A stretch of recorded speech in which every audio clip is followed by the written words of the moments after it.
waktunya di sela-sela kesibukan Bapak dan Ibu semua menyempatkan waktunya untuk mengikuti acara saya, yaitu aksi nyata diseminasi budaya positif, temanya yang akan saya sampaikan pada siang hari ini. Salam Bapak dan Ibu guru yang ada di sini. Kemudian sebelum kita mulai ke materi, kita akan senyum selama 30 detik. Di sini saya meminta Bapak dan Ibu untuk berpasangan, ya, untuk berdiri dan berhadapan berpasangan. Silakan cari pasangannya. Ya. Boleh pasangan sama laki perempuan, boleh perempuan juga boleh. Silakan berpasangan. Ya. Setelah berpasangan silakan berdiri berhadapan.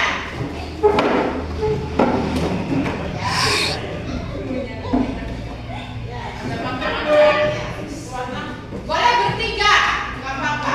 Silakan berpasangan. Nah, setelah berpasangan silakan berhadapan. Nah, setelah itu kalian Bapak dan Ibu semuanya tatap mata kawannya, kemudian sambil tersenyum. Awalnya masih malu-malu, ya, masih malu-malu. Setelah itu tatap lagi, semakin lama tatap sambil tersenyum. Ya, bagaimana perasaannya setelah menatap kawannya sambil tersenyum? Ya, ya, ada yang sambil menyuapi. Ya, setelah itu kalian, setelah senyum lebar kalian peluk teman kalian.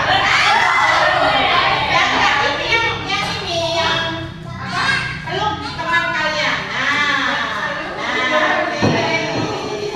Ya, saya ucapkan terima kasih kepada Bapak dan Ibu semuanya. Sekarang kita ke materi.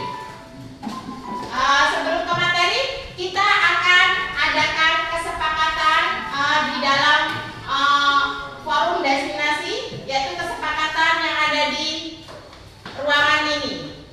Kira-kira Bapak dan Ibu kesepakatannya mau seperti apa? Di sini saya akan membagikan sticky note, ya. Silakan Bapak Ibu tulis, nanti ditempelkan di sana. Sudah? Silakan ditempel di sini Bapak dan Ibu. Iya, Bu Martin sudah. Terima kasih Ibu Martin. Baik.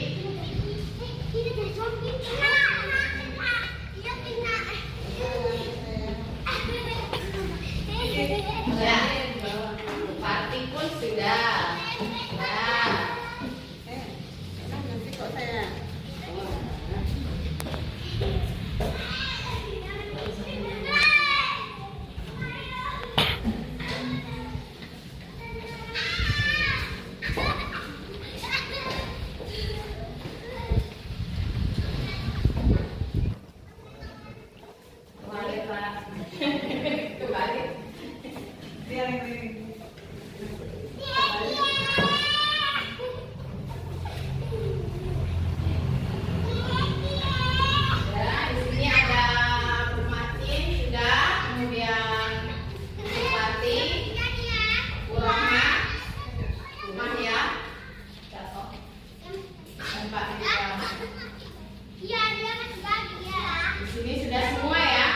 Kembali. Kesepakatan forum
menjadi pendengar yang baik.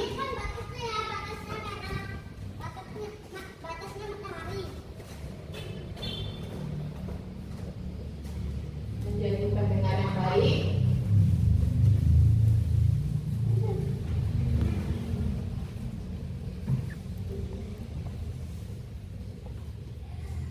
Yang ketiga,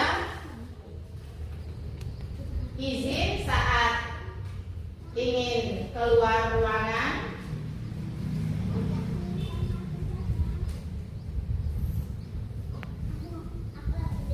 Dan menyampaikan pendapat. Yang keempat, di sini adalah boleh makan dan minum saat di ruangan. Boleh makan dan minum saat di ruangan. Ya. Bagaimana Bapak dan Ibu, ada yang mau menambahkan lagi yang kelima, keenam, atau sudah cukup? Sudah cukup ya. Berarti kesepakatan yang ada di ruang ini adalah yang pertama apa? Saling menghargai. Kemudian yang kedua, iya, menjadi pendengar yang baik. Kemudian yang ketiga, izin saat ingin keluar ruangan. Kemudian yang keempat, boleh makan dan minum saat di ruangan. Ya, selanjutnya di sini kita ke materi. Tadi saya mengambil tema tentang budaya positif.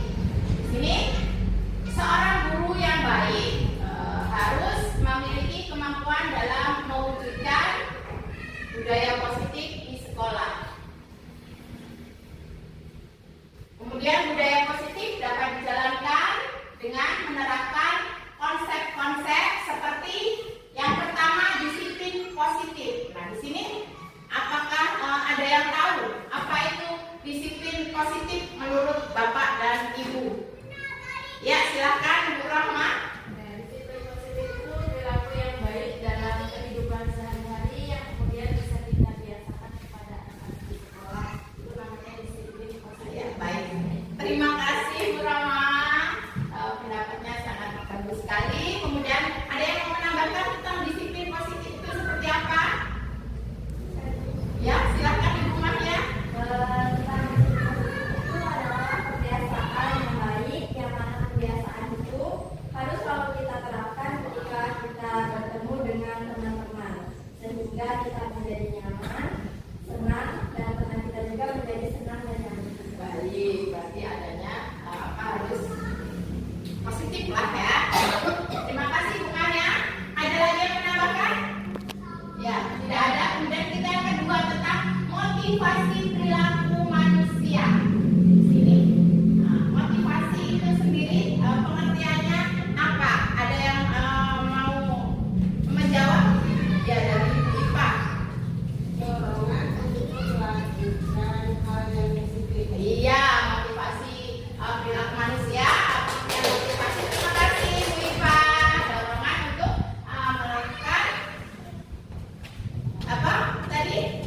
Dorongan untuk melakukan apa? Hal yang positif. Ada lagi yang mau menambahkan tentang motivasi? Iya, silakan Ibu Indri. Motivasi menurut saya adalah motivasi yang ada dua, dari diri sendiri dan yang kedua dari luar diri kita. Kalau dari diri sendiri itu contohnya kayak untuk berbuat baik lebih baik lagi. Baik dari luar, mungkin dari teman atau dari siapapun sehingga memicu dia untuk berkarya dan senang. Ya, terima kasih. Kasih tepuk tangan buat Indri. Ya, kemudian ada keyakinan sekolah atau keyakinan kelas. Biasanya di sini keyakinan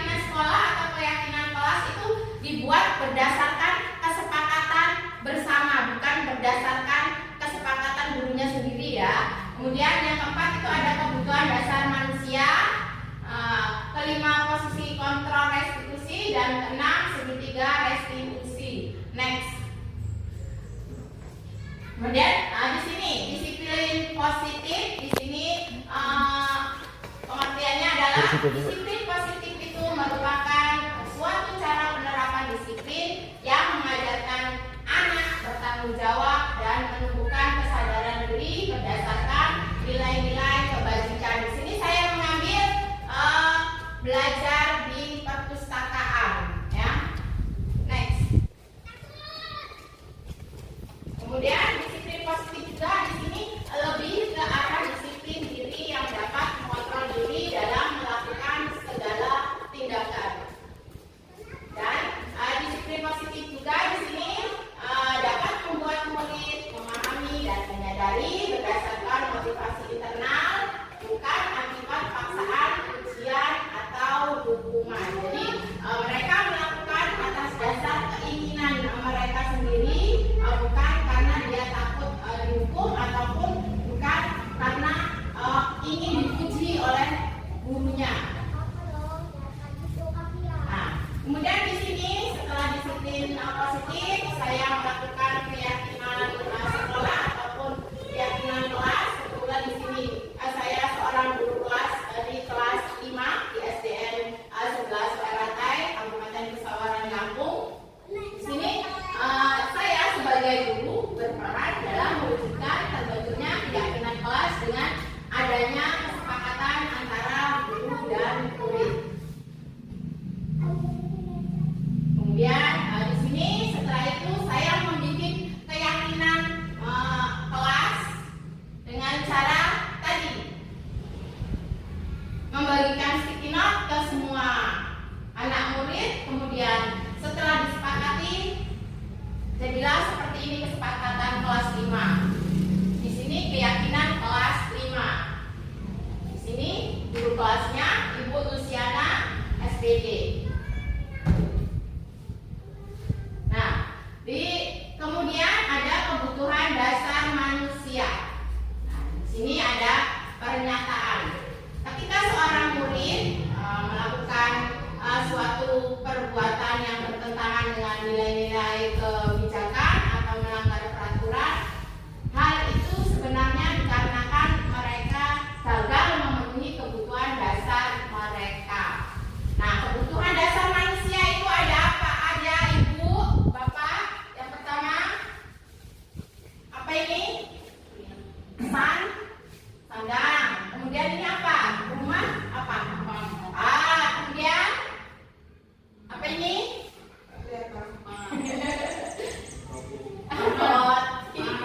Pangan. Kemudian ini love apa? Kasih sayang. Cinta dan kasih sayang. Cinta dan kasih sayang itu perlu untuk kita semua. Jadi di sini gambarnya love. Nah, kemudian di sini saya mengambil kasus di kelas 5. Kasusnya di sini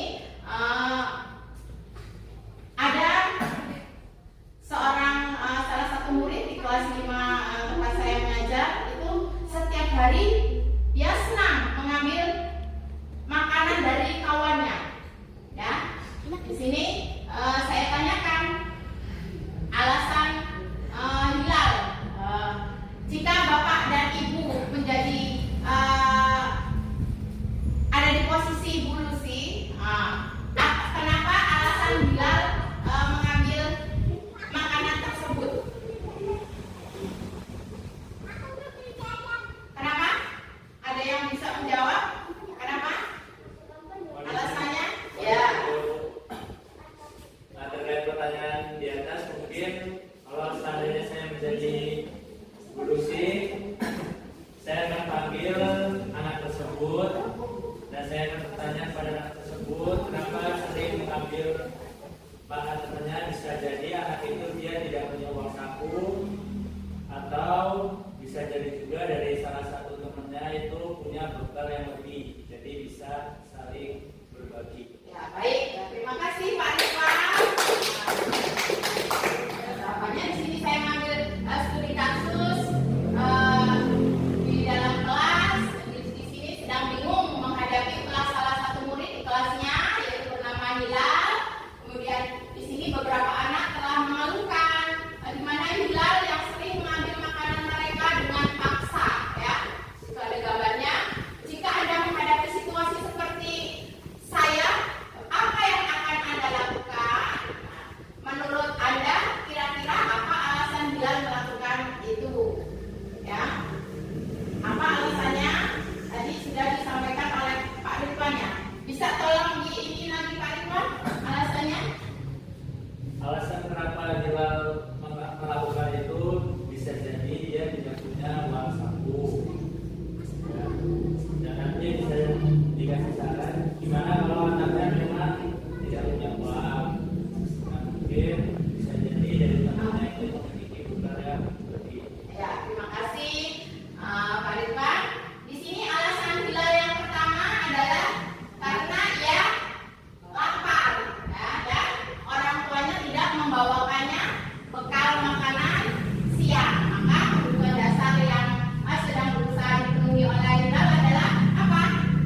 dia. Maka kebutuhan dasar yang sedang dipenuhi hilal adalah kebutuhan akan kasih sayang. Berarti di sini bisa diartikan orang tua dari hilal ini apa, seorang pekerja ataupun apa, dia bekerja dari pagi sampai sore. Jadi bisa jadi sibuk, jadi kurang kasih sayang ya. Benar sekali Bu Ipa, terima kasih. Sekarang alasan yang ketiga ya.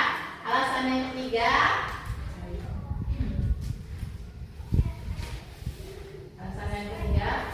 Nah, di sini karena temannya jadi takut dengan dia dan menuruti keinginannya, maka sebetulnya hilal sedang berusaha memenuhi kebutuhan dasar, yaitu kekuasaan.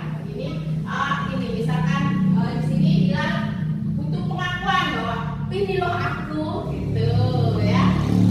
Next, nomor selanjutnya 4. Alasan yang keempat di sini karena dia merasa bosan dengan bekal yang dibawakan ibunya dari rumah. Dan di sini bisa saja hilal ini dibawakan bekal oleh orang tuanya, tapi mungkin dia seleranya kok ini aja sih. Dia ngintip punya kawan sebelahnya, kok kayaknya lebih menarik. Saya mau coba. Dia ngintip lagi ke kawan sebelahnya, ternyata yang ini kok lebih enak, gitu. Dia jadinya sebenarnya rasa ingin tahunya itu, penasarannya itu lebih tinggi. Nah, di sini karena ibunya hanya selalu membawakan bekal yang sama, misalkan dia hanya dibawakan bekal setiap pagi telur dadar sama nugget, misalkan hanya itu aja. Bosen nih, ayo kita tukaran, tapi ternyata kawannya pun nggak mau, jadi ya udahlah direbut ya. Kemudian oleh karena itu dia ingin mencoba makanan teman-temannya yang beraneka ragam. Di sini maka hilal sedang berusaha memenuhi kebutuhannya akan kebebasan. Dan alasan yang terakhir adalah yang kelima.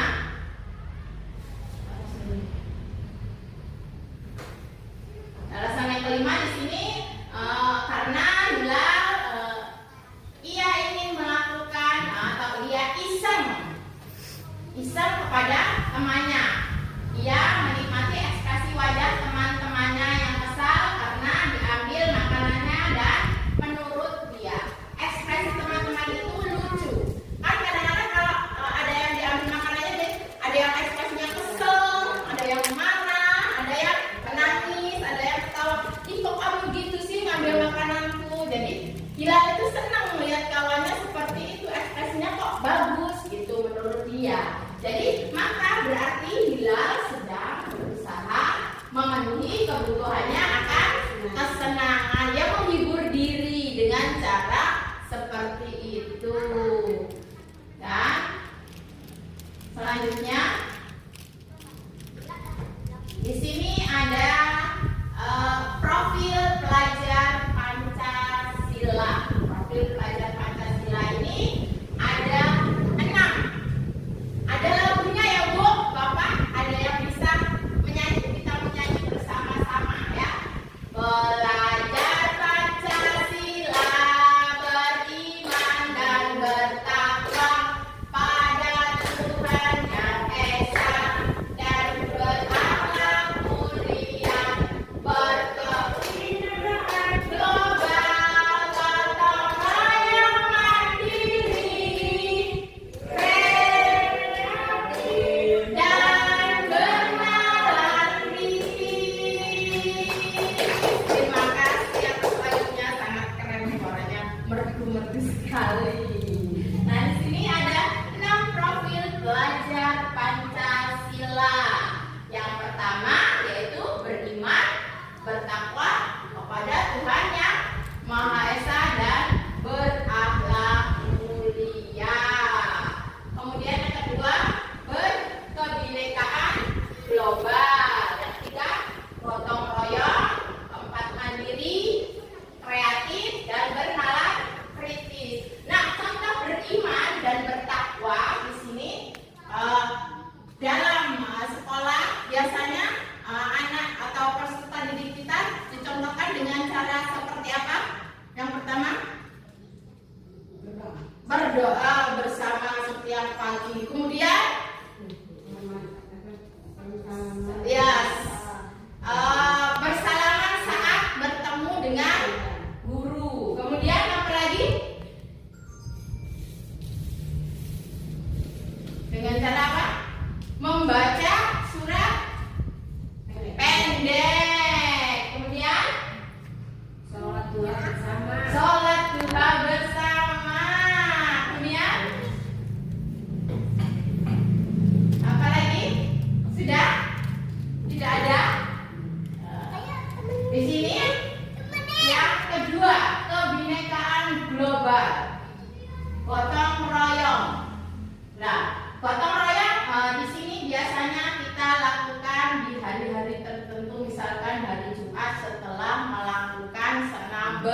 bersama kita lakukan gotong royong untuk membersihkan lingkungan sekolah kita.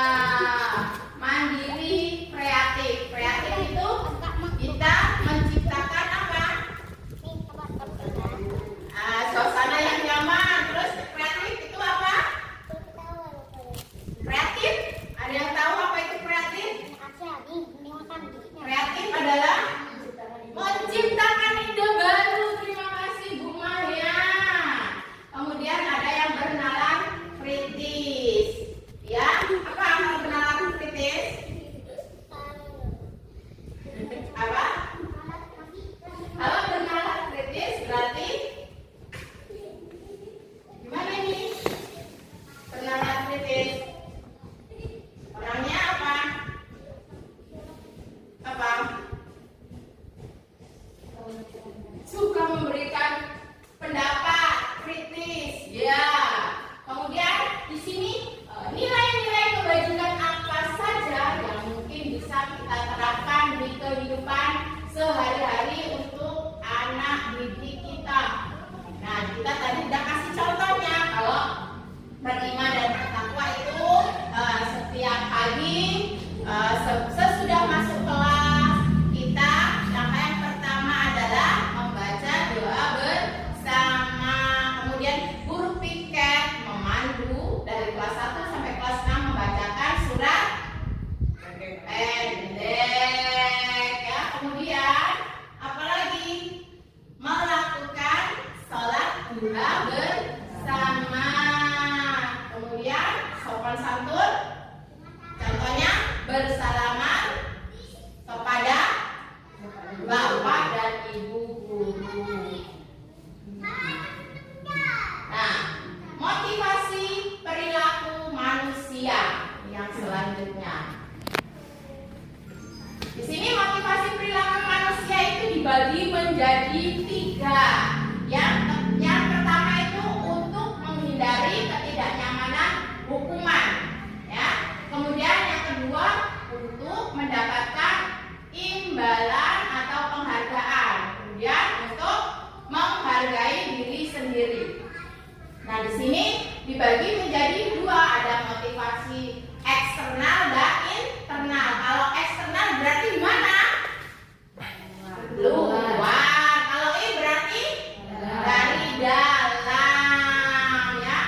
Motivasi perilaku manusia itu dibagi menjadi 2, ada eksternal dan internal. Kalau untuk menghargai diri sendiri, misalkan motivasinya seperti apa? Untuk menghargai diri sendiri dari dalam, berarti saya harus bisa untuk lebih baik lagi. Kemudian apalagi misalkan motivasi internal yang datang dari dalam diri kita sendiri, yang dari dalam diri. Contohnya motivasinya saya harus mencapai target untuk mengajarkan ke peserta didik misalkan, apalagi. Nah, itu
kontrol guru terhadap murid ada 5.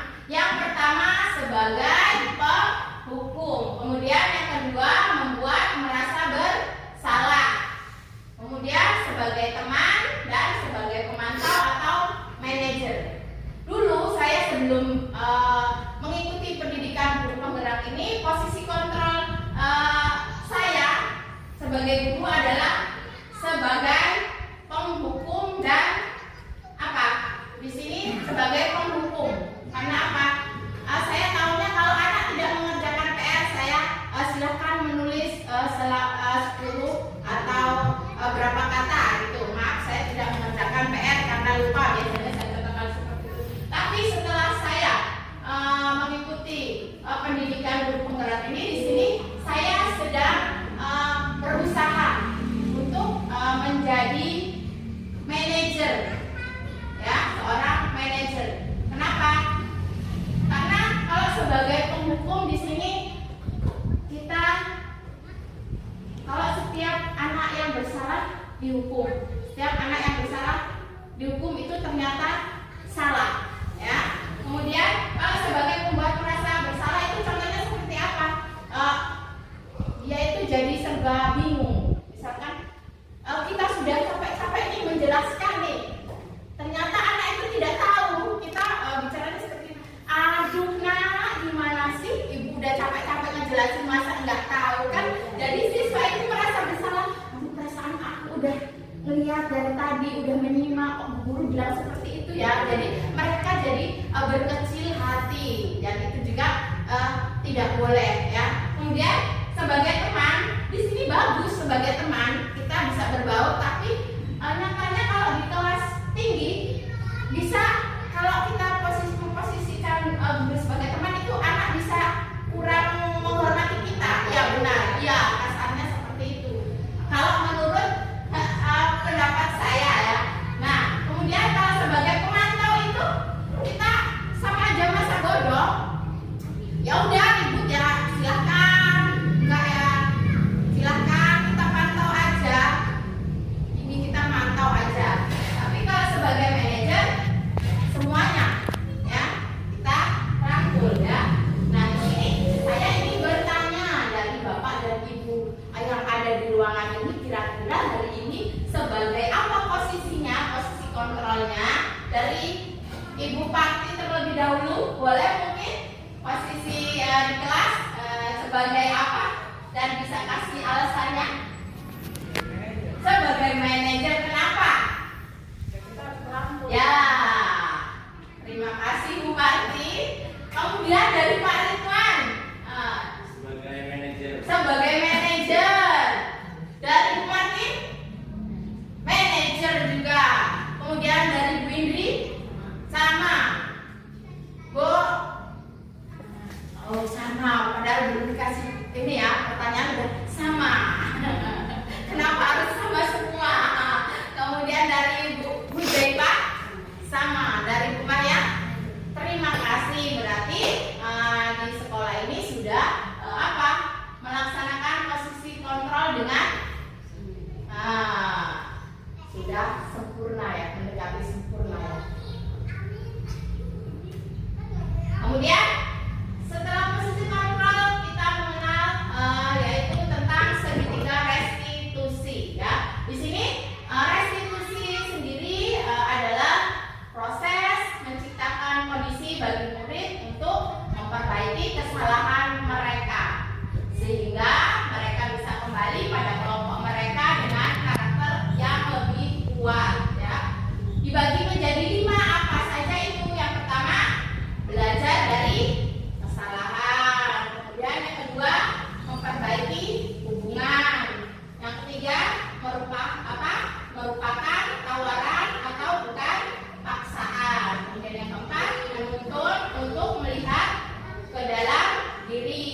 Kemudian yang kelima, fokus pada karakter, dan yang terakhir fokus pada solusi. Nah, di sini ada segitiga restitusi.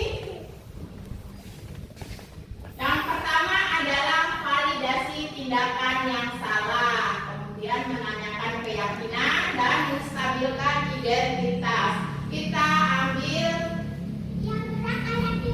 saya mengambil menstabilkan identitas ya di kelas saya, yaitu kebetulan di kelas 5. Di sini saya sebagai guru kelas.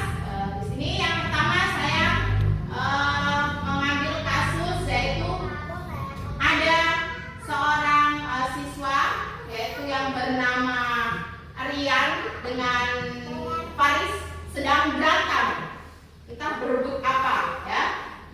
Kemudian saya panggil satu persatu ya, kemudian saya tanyakan, kemudian saya berbincang-bincang. Yang pertama itu berbuat salah itu hal yang manusiawi. Kenapa ya? Zamannya saya dulu pas SD mungkin juga seperti itu. Tapi gimana kita mau berusaha untuk memperbaikinya ya, karena manusia tidak luput dari yang namanya salah. Kemudian yang kedua, tidak ada manusia yang sempurna seperti yang tadi saya katakan tadi ya.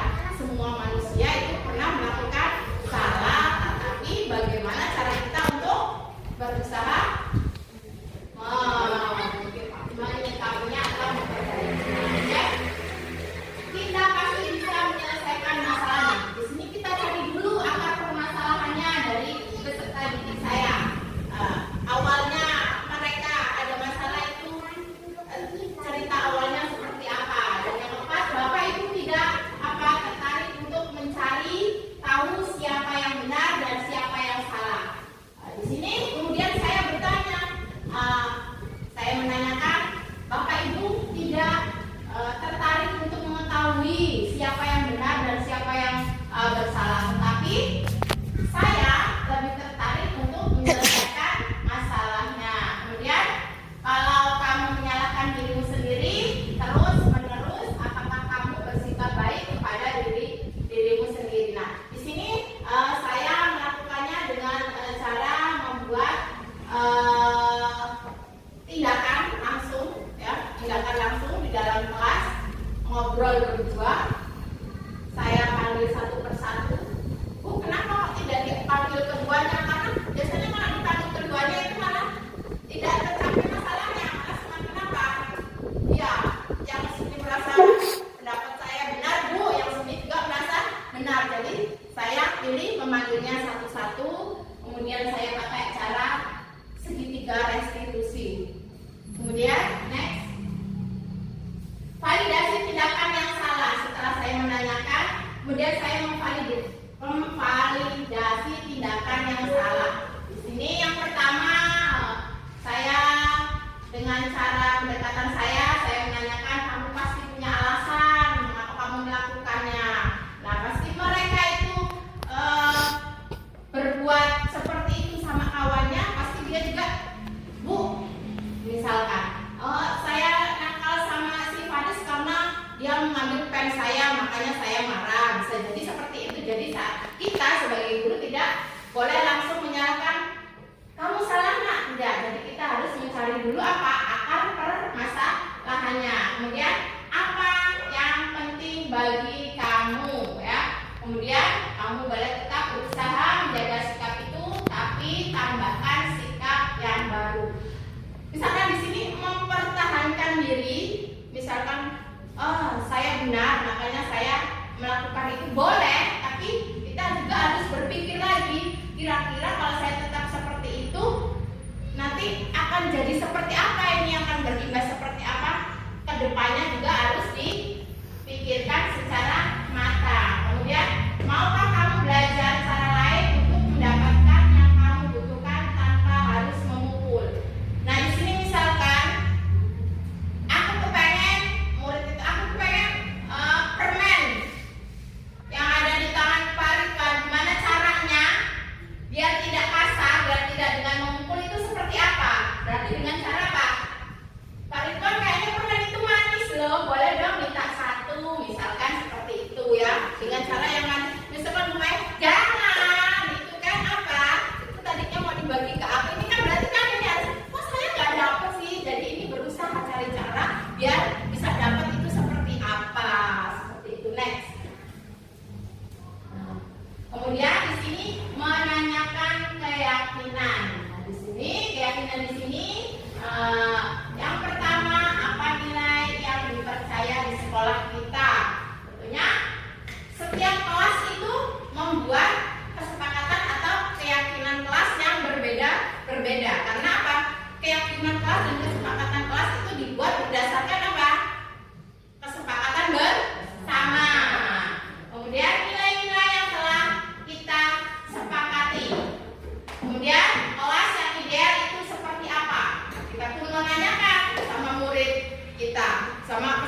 banyak sekali pendapatnya kita jadikan menjadi satu kesepakatan atau keyakinan. Kemudian apa yang kamu rasakan ketika kamu melakukan itu? Kamu menjadi orang yang seperti apa? Nah, setelah melakukan kegiatan keyakinan kelas itu, perasaannya itu seperti apa?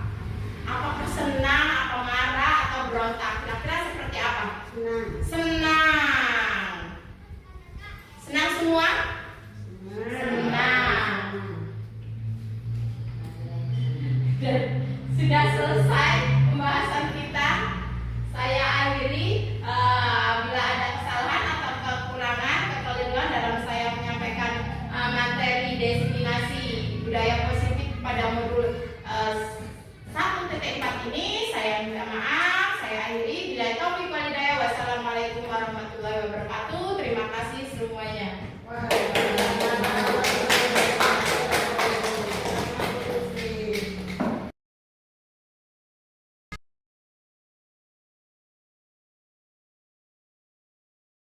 Hari ini kita akan membuat kesepakatan kelas ya.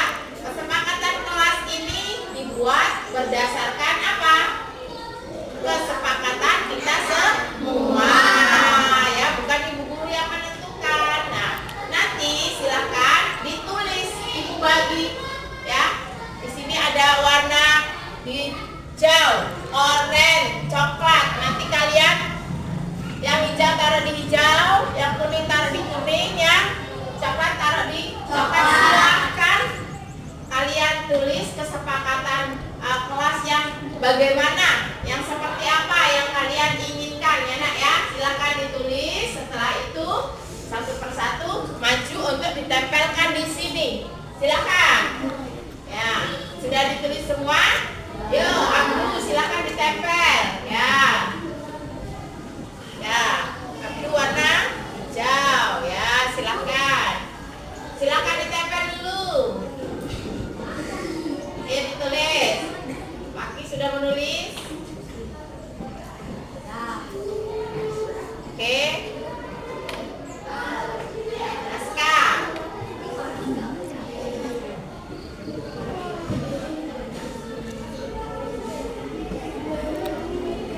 Ayo Nas.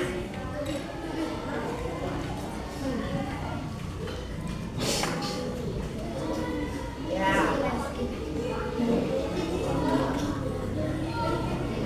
Hengki, nah Hengki.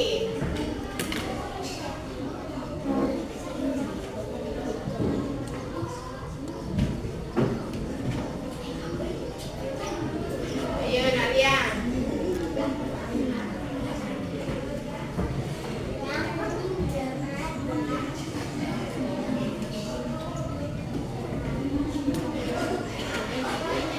Habibie.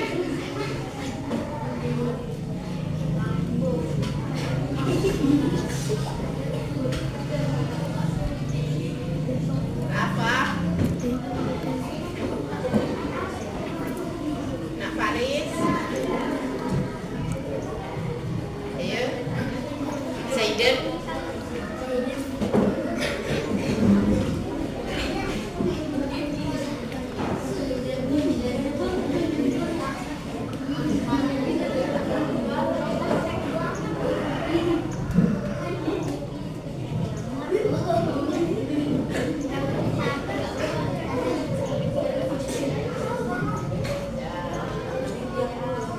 Ya silakan.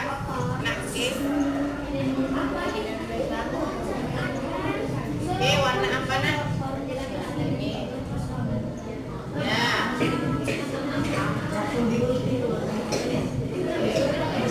Jihad.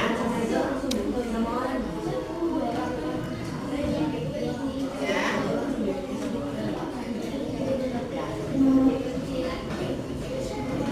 Oke. Bisa.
berarti apa? Harus disepakati oleh kita semua dan harus dijalankan. Bagaimana? Setuju semua? Setuju. Baik, jika sudah setuju, mulai hari ini kita harus menjalankan kesepakatan kelas 5. Terima kasih Bu Guru ucapkan atas partisipasinya dan selamat siang. Assalamualaikum warahmatullahi wabarakatuh. Perkenalkan, nama saya Siti Nurrohmah. Saya merupakan teman sejawat dari Ibu Luciana selaku CGP Angkatan 11. Dalam kegiatan ini saya sangat tertarik untuk menerapkan budaya positif di kelas, di sekolah. Salah satunya dengan membuat keyakinan kelas seperti yang telah disampaikan oleh Ibu Luciana. Alhamdulillah banyak perubahan yang telah terjadi, baik itu dari rekan guru maupun dari murid. Hal ini nanti akan mampu menciptakan suasana pembelajaran yang lebih aman, nyaman, dan menyenangkan. Terima kasih untuk Ibu Luciana dan sukses terus untuk Ibu Luciana. Terima kasih.